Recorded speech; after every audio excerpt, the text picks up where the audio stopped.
Welcome back to our channel. In the early 1950s, Volkswagen was riding high on the success of the Beetle. The humble people's car had become a symbol of reliable, affordable transportation. But VW knew that if it wanted to expand its appeal, it needed something with a bit more flair, something that captured the imagination. Enter the 1953 Volkswagen Gear, a car that blended German engineering with Italian design to create a timeless classic. Although it wouldn't officially debut until 1955, the story of the Gear begins in 1953, when the idea first took shape. Wilhelm Karmann, the head of the German coach builder Karmann, had been building convertible Beetles for Volkswagen. He approached VW's management with an idea, a stylish coupe based on the Beetle's proven mechanicals. Volkswagen was intrigued, and Karmann soon brought in the Italian design house Gear to help craft the look. It was a smart move. Gear's team,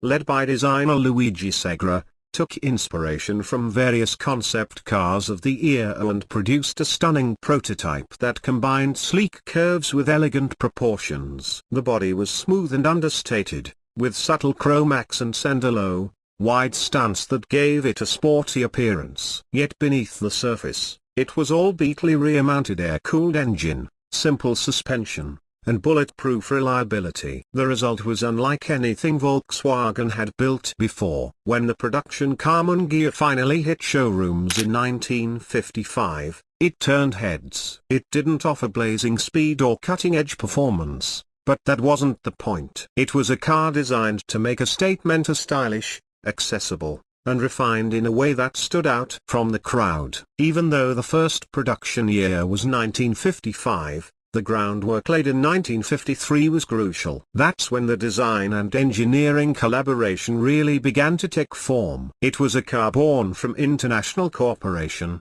German practicality, Italian flair, and the post-war hunger for optimism and style. The Gear was marketed as a more upscale alternative to the Beetle, targeting buyers who wanted something with a little more sophistication without jumping to the price level of a Porsche. Performance-wise, the early Gear wasn't a powerhouse. The initial models used the same 1.2-liter flat-4 engine found in the Beetle, putting out around 30 horsepower. But it wasn't really about performance. This was a cruiser, not a bruiser. It was meant for scenic drives, for arriving in style, for turning an ordinary commute into something memorable. What really made the Gear special was the way it was built.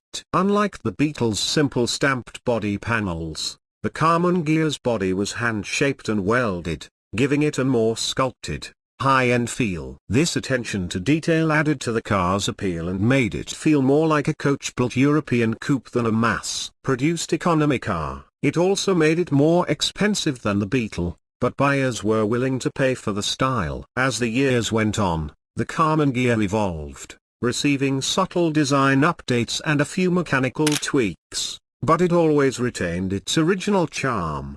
By the time production ended in 1974, more than 445,000 coupes and convertibles had been built, making it one of the most beloved models in Volkswagen's history.